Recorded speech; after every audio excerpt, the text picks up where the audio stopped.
Au nom du Seigneur Jésus-Christ, que la paix soit avec vous.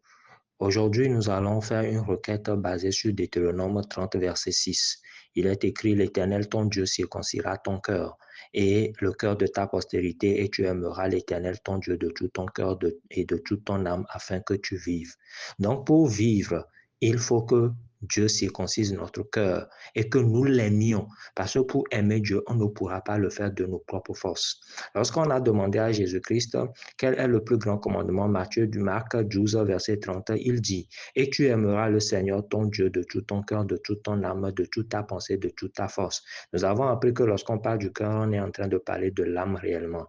Et quand on parle de l'âme, l'âme génère des pensées. Et c'est pour cela que le Seigneur Jésus-Christ a dit de tout ton cœur, bon, plus profondément ton âme en réalité, plus profondément les pensées que génère ton âme, et ensuite, et de toute ta force, donc avec toute notre énergie. Mais nous ne pouvons pas le faire tant que ce n'est pas l'Esprit de Dieu qui nous donne cette force. La chair n'est pas capable d'aimer Dieu de tout son cœur, de toute son âme, de toute sa pensée, de toute sa force. Et c'est seulement par l'Esprit de Dieu. Et qu'est-ce que l'Esprit de Dieu fait? L'Esprit de Dieu doit circoncire notre cœur. Deutéronome a été écrit par Moïse. C'est un résumé des lois que Dieu lui avait données. Et il a fait ce résumé avant de mourir. Donc, il dit que l'Éternel, ton Dieu, circoncira ton cœur afin, et tu aimeras l'Éternel, ton Dieu, de tout ton cœur et de toute ton âme, afin que tu vives. Donc, lorsque nous aimons Dieu de tout notre cœur, de toute notre âme, nous avons la garantie de la vie. Et quand nous parlons de la vie, ce n'est pas seulement la vie charnelle, mais tout ce que nous voulons dans notre vie, la vie de bonheur, la vie de paix que nous voulons,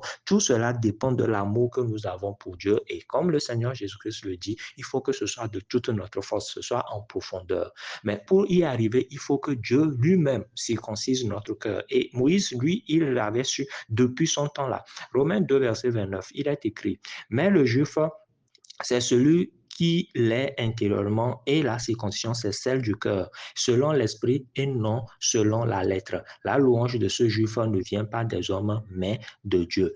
Qu'est-ce qui est écrit? La circoncision du cœur provoque quoi? La louange de Dieu pour l'homme. Lorsque Dieu veut vous placer sur un piédestal, il va vouloir que votre cœur soit circoncis. Mais rappelons-nous, nous ne pouvons pas le faire. C'est pourquoi Moïse, lui, il a bien dit, l'Éternel, ton Dieu, circoncira ton cœur. Donc, notre prière, c'est de demander à Dieu de circoncire notre cœur par sa puissance, par son esprit qui est en nous, que Dieu circoncise notre cœur. Quelqu'un va me demander quel est l'intérêt. L'intérêt, c'est que la circoncision était le signe de l'alliance. Tant que vous n'êtes pas circoncis, vous ne pouvez pas être appelé descendant d'Abraham. Et quand on parle d'Abraham, on parle de l'alliance que Dieu a avec Abraham. Donc, circoncire, ça vient du mot circoncision.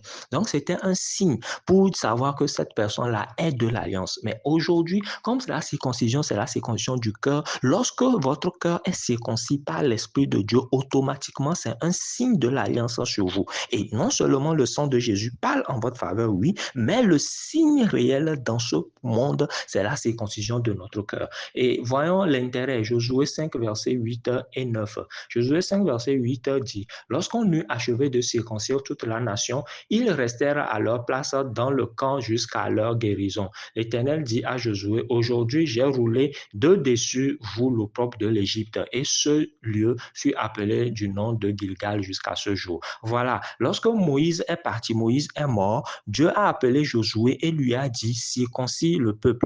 Le peuple de qui il parle, parce que si vous connaissez très bien l'histoire, c'est que tous ceux qui étaient en âge de guerre étaient morts dans le désert, y compris Moïse, sauf Josué et Caleb étaient restés. Voilà.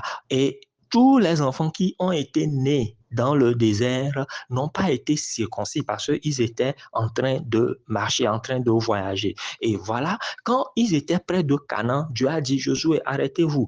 Avant d'arriver sur la terre promise là, avant d'arriver dans votre bonheur là, avant d'arriver là où coule le lait et le miel, avant d'arriver dans ton mariage là, avant d'arriver dans ta santé parfaite, dans ton bonheur financier là, moi je demande que vous soyez circoncis. Voilà. Et ça, c'est le signe de l'alliance que j'avais avec Abraham. Et Dieu a fait circoncire les enfants qui n'étaient pas circoncis et qui étaient nés dans le désert. Et pourquoi Dieu a fait cela? Parce que c'était le signe qui lui rappelait l'alliance qu'il a avec Abraham.